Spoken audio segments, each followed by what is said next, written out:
ഈ ബാക്കി വരുന്ന അമൃതപ്പൊടി നിങ്ങളെന്താ ചെയ്യാറ്? അത് കളയാറുണ്ടോ? എന്നാൽ അങ്ങനെ ചെയ്യരുത് ട്ടോ. ഒന്നുകിൽ വാങ്ങാതിരിക്കുക, ആർക്കെങ്കിലും കൊടുക്കുക, ഇല്ലെങ്കിൽ നമ്മൾ വീട്ടിൽ കൊണ്ടുവന്നിട്ട് എന്തെങ്കിലുമൊക്കെ ഒരു സ്നാക്ക് ഉണ്ടാക്കുക. അത് കുട്ടികൾക്ക് ചിലർക്ക് കുറുക്ക് രൂപത്തിൽ ഇഷ്ടമായിരിക്കില്ല. അപ്പം നമ്മൾ ഇതേപോലെ ലഡു ആയിട്ടും കുറച്ച് പൗഡർ പോലെയൊക്കെ ആക്കിയിട്ട് അവർക്ക് ചിലപ്പോൾ ചായ എന്തെങ്കിലുമൊക്കെ ഒരു ചൂടുവെള്ളമൊക്കെ ഒന്ന് മിക്സ് ചെയ്തെങ്ങാണ്ട് കൊടുക്കാൻ രൂപത്തിൽ നമുക്ക് തയ്യാറാക്കാം. കുറച്ചൊരു പണി എന്താണെന്ന് വെച്ചിട്ടുണ്ടെങ്കിൽ ഈ അമൃതപ്പൊടി വറുക്കുന്നൊരു കേസാണ്. അത് കഴിഞ്ഞിട്ടുണ്ടെന്നുണ്ടെങ്കിൽ ബാക്കിയൊക്കെ മിക്സിംഗ് ആണ്. ഇപ്പം അരിയാണെങ്കിൽ നമുക്ക് പെട്ടെന്ന് വറുത്തിട്ട് പൊടിച്ചെടുക്കാം. ഈ അമൃതപ്പൊടിൻ്റെ ആ ഒരു പച്ചപ്പ് മാറുന്ന വരെ നമ്മളിത് ഇളക്കിക്കൊണ്ടിരിക്കണം.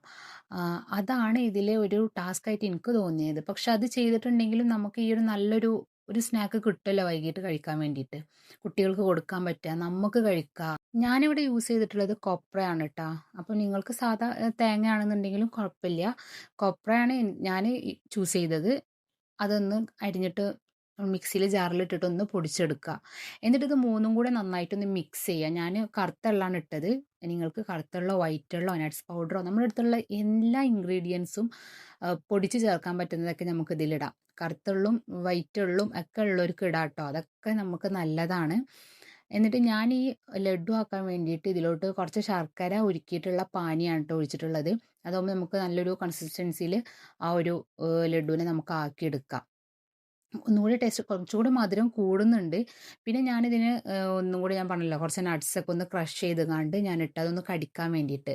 മറ്റേ ഞാൻ പറഞ്ഞില്ലേ പൗഡറാക്കിയതിൽ ഞാൻ നട്ട്സ് ഒന്നും ഇട്ടിട്ടില്ല കേട്ടോ. ഇതിങ്ങനെ നമുക്ക് കടിച്ച് കഴിക്കാൻ വേണ്ടിയിട്ട് അതിൽ കുറച്ച് നട്ട്സ് ഇങ്ങനെ ക്രഷ് ചെയ്തിട്ട് ഇട്ടതാണ്. പൊടിയാവുമ്പോഴും ഇവിടെ ഐഷുന് നല്ല ഇഷ്ടമാണ്. കാരണം അവൾ വൈകിട്ട് ഇതേപോലെ വന്നിട്ടുണ്ടെന്നുണ്ടെങ്കിൽ ചായൻ്റെ ഒക്കെ കൂടെ അവൾ കഴിക്കും. മോനാണെങ്കിലും കഴിക്കും. അപ്പം നമുക്ക് എന്താ പറയുക യൂസ്ഫുൾ ആയിട്ടുള്ള സ്നാക്സുകൾ ഉണ്ടാക്കാൻ ശ്രമിക്കുക എന്നുള്ളതാണ്